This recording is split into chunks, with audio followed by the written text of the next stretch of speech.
It's a priority thing.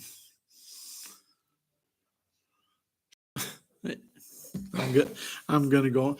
It's just good to be here tonight. I'm just glad I'm here. Sometimes there's folks that are thinking, I'm not so glad he is. We find that he foresaw Paul's faithfulness. Think about what God sees as he looks at our life. Does he see someone that can be counted upon? I tell you what's driving me up the wall is people with, and you can make excuses all you want to, but when you tell somebody you're going to do something, that ought to mean something. For real. You say, well, there's times when I say that and I don't know the future and something has come up, then bless God, give them a call. At least do that.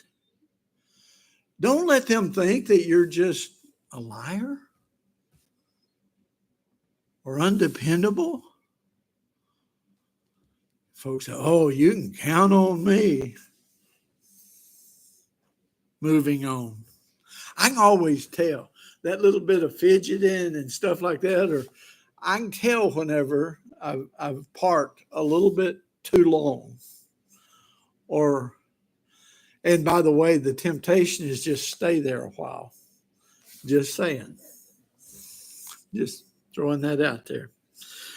Paul writes here about in the past that he was a blasphemer and a persecutor and injurious to the gospel, there in verse 13.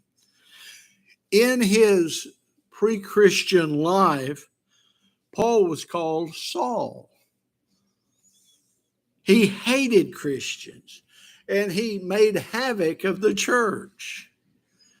He was going from house to house, dragging away men and women to put them in prison. And that's talked about in Acts chapter 8. And he had the authority given him from the chief priest to do just that. He had many believers locked up in prisons.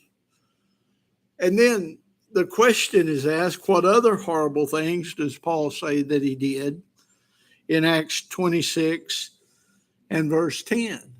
And I'm going to give you the answer.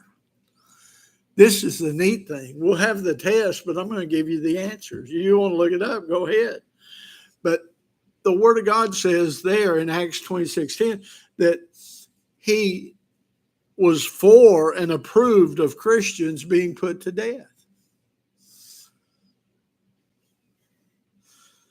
And yet, in spite of all of this, Paul obtained mercy.